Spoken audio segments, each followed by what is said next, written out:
Welcome to English for Beginners. Today's lesson, the days of the week.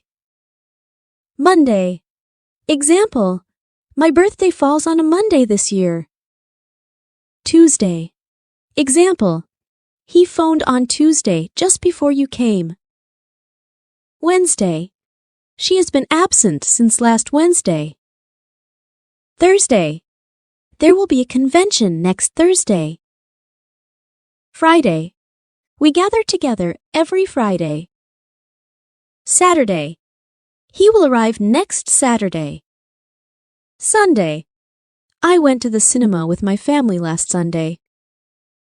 The days of the week are all 7 days from Monday to Sunday, but weekdays are only 5 days from Monday to Friday, and the weekend is Saturday and Sunday. Stay tuned for more lessons.